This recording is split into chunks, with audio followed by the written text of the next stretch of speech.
Eu quando abri a tua página do Facebook, vi fotos com o Rafinha Bastos, Sim. com o Elídio, com uma data de comediantes.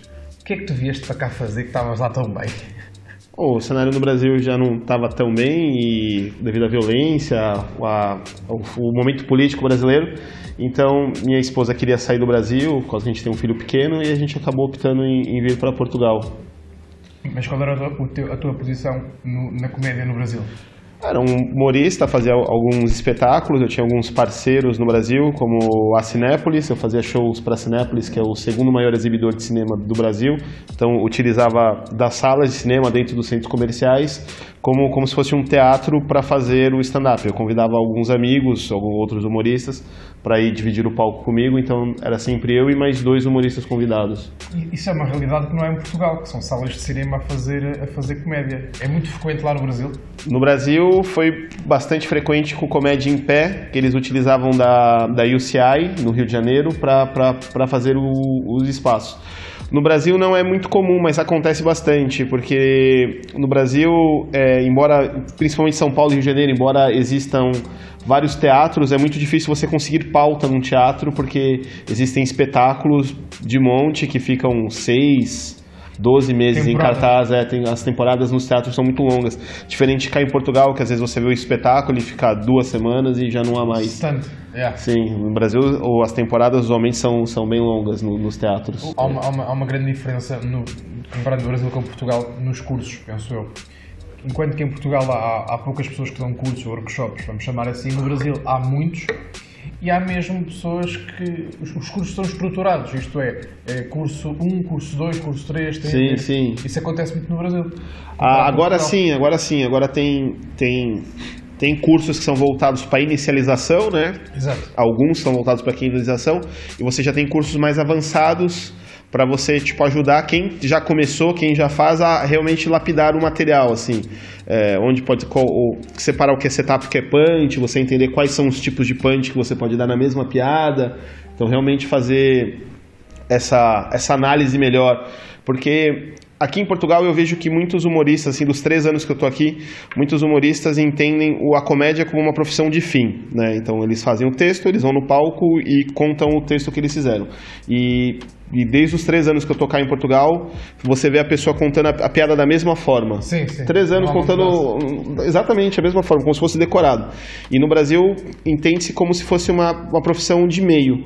Então você testa uma vez, não deu certo, você adapta, você adapta. Então, às vezes, você vê o mesmo humorista contando a mesma piada de um jeito diferente, porque a piada evoluiu, porque ele evoluiu também.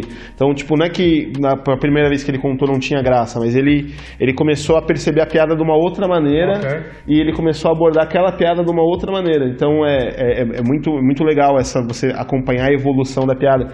E isso acontece muito nos Estados Unidos também. Se você pegar conteúdos de humoristas mais famosos, vídeos deles mais antigos, ele contando uma determinada piada, e você pegar ele contando essa piada hoje, 20 anos depois, você vê que é a mesma piada, mas uma grande mudança, porque a sociedade mudou, a forma como ele vê mudou, e assim sucessivamente. E a diferença que eu vejo no Brasil para Portugal é que os comediantes, os grandes, vamos pôr assim, fazem tanto bares como teatros. Estou certo? Sim, está certo. Não existe aquela preocupação que existe cá em não gastar a imagem num bar para depois ir para um teatro? É porque no Brasil existe mercado, aqui em Portugal não existe mercado, existe humoristas. Quando você tem mercado, você quer fazer o mercado inteiro, você quer chegar ao maior número de pessoas possíveis. Então, por exemplo, a diferença dos humoristas brasileiros, por exemplo, você tem o Maurício Meirelles, que sempre vem cá a Portugal, por exemplo. Ele pega lá no Brasil, ele faz um teatro que cabe 150, 200 pessoas, normal. E ele faz toda sexta-feira em São Paulo durante um ano inteiro. Porque ele quer atingir 3.000 pessoas ao longo do ano. Aqui em Portugal, você vê o humorista pega um teatro para 3.000 pessoas, faz uma vez no ano. Então, porque não tem mercado. Ok. Não favorece a criar o mercado. Se favorecer a criar o mercado, o mercado evolui, as pessoas crescem. Às vezes uma pessoa que não tem contato hoje, se você tem uma grelha de programação boa daquele conteúdo, a pessoa não consegue hoje, mas semana que vem ela pode ir. Claro. E você começa tipo, a criar um mercado. Claro. Aqui não, aqui eles atendem basicamente, tipo, parece os fãs dele. Tipo, vou fazer para os meus fãs. Ele não está preocupado em agregar. Um conjunto. Não, no geral, assim, claro. a maioria dos comediantes famosos aqui em Portugal. E isso é ruim. E no Brasil, por exemplo, você pega o Thiago Ventura, o Nando Viana, o Renato Albani, que são os mais famosos agora no Brasil, para eles lançarem um espetáculo solo, é um ano de bar. É um ano de bar ali, de fazendo participação em outros espetáculos para testar material. Porque daí você cobra o bilhete barato. Claro. Então, se não for bom, a pessoa não se incomoda. Não se incomoda e você vai testar material, você vai construir o seu solo. Acá em Portugal, você vê, tipo, os humoristas têm um solo por ano e não testaram material em lugar nenhum anteriormente. Simplesmente eles escrevem, como eu disse anteriormente, tipo, é a profissão de fim. Tipo, eu escrevi, fim é lá. Okay. Lá não, tipo, a gente escreve, reescreve, escreve novamente, vai até, tipo, meio, até chegar no fim já. A solução é essa. Tipo, a melhor solução que eu encontrei para isso é essa. Aqui parece que eles acertam já na primeira. Isso, eu falava já há pouco do Maurício Meirelles. Qual é a tua ligação com ele? Já que abriste o espetáculo dele, cara, o Maurício Meirelles... Tipo, é um cara muito legal. Tipo, o Maurício Meirelles é formado em publicidade e propaganda também. E quando eu estava na faculdade, ele já trabalhava na Talent, que é uma agência grande em São Paulo. E basicamente foi isso. A gente ia fazer os open mics, e ele já tinha um pouco mais de experiência, porque ele já tinha um blog num portal que era um blog bem lido, que era o blog do Carioca. E ele sempre, tipo, sempre aberto, tipo, faz assim, não, tenta assim como os outros humoristas. E ele não era famoso. Tipo, mas ele já era, tipo, ali um time B, né, entendeu? Tipo, os famosos, ele já vinha ali num time B na época dos humoristas ali que, tipo, futuramente todo mundo sabia que ia despontar, que ou ia virar guionista num programa de TV, que foi o caso. Ele começou como guionista no programa de TV, para depois ir para frente das câmeras ali apresentar o CQC, ser repórter do CQC, mas, tipo, nitidamente ia ali despontar para um humorista de sucesso, porque ele já tinha ali uma noção de texto diferenciada, né? Tipo, ele não pegava, que nem a gente fazendo ali no começo, eram tipo piadas curtas, tipo, tentava ali um assunto, 2, 3 piadas, mudava de assunto. Ele não, ele já tinha um texto dele ali já elaborado, que ele falava ali 10 minutos sobre a relação do café, porque café era a pior bebida do mundo, que ele não toma café, ele não gosta. Então ele ficava ali 10 minutos falando que o café era a pior bebida do mundo e tal, não sei o quê. E, tipo, isso... começo de carreira dele, então, tipo, você já via, não, ali tem, tipo, um humorista diferenciado. E tantos outros lá também sempre ajudaram. Tem o Rogério Morgado, que é imitador, sempre, tipo, deu dicas, o Rabin. Os humoristas no Brasil, hoje não muito, mas mais no começo eles eram bem acessíveis no geral, de você chegar assim, tem o meu texto aqui, o que você acha? E tu dizias há pouco, disseste agora, que agora não são assim tão acessíveis. Isso acontece por causa da fama ou não? Não, por causa da agenda mesmo. Ok. Por exemplo, você pega o Thiago Ventura, o último espetáculo que ele fez comigo lá no Brasil, que eu convidei ele para fazer, naquela noite que ele foi fazer o meu, que ele foi ser o Redliner, ele foi fechar a noite, ele já tinha feito 2 espetáculos antes, e foi fazer o meu, e ele ia fechar o Comedians na mesma noite ainda, depois da meia-noite, ele ia voltar para fazer o Comedians.